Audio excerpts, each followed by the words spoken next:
Hello, this is Dr. Craig Markson, and I've entitled this video Big Data and the Case for the Success of Stony Brook University's Educational Leadership Students. The source for this information is the New York State Education Department's data website. I've included the link right here on the bottom of this slide.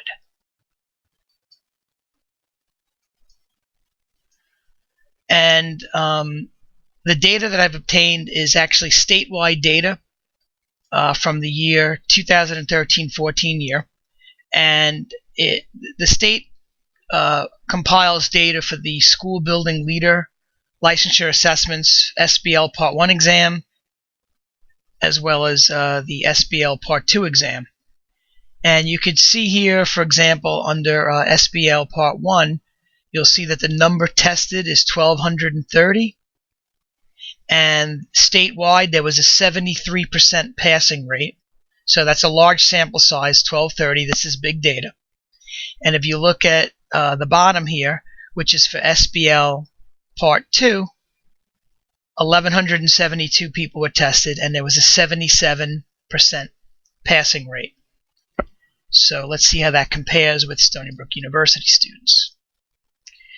Now, if you see on the top of this slide here, you'll see that this is an entire year's worth of data for Stony Brook University students. And as you can see, the N, or the sample size here, 106 students took SBL Part 1. There was an 80% passing rate.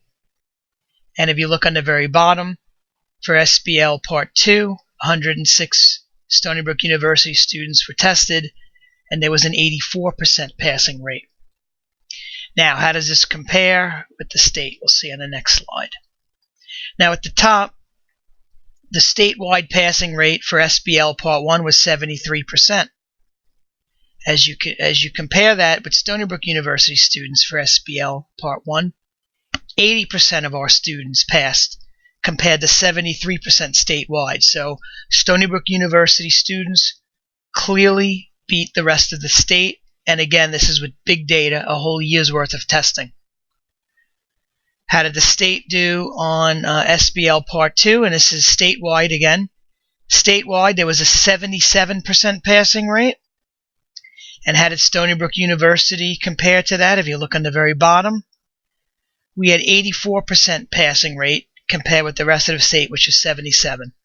So the results are clear. Using big data, a whole year's worth of testing data, Stony Brook University clearly beats the statewide averages.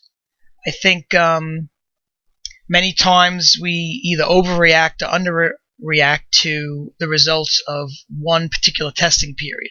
But over time, a whole year's worth of data and big data clearly shows that Stony Brook University students outperform the rest of the state on the School Building Leader Part 1, as well as the School Building Leader Part 2. Unfortunately, the state does not compile data on the School District Leader Licensure exams. In the next video, I plan on comparing Stony Brook University to our local rivals in this region. For example, neighboring colleges such as St. John's University, Dowling College, C.W. Post, and the other colleges on Long Island. Thank you for listening.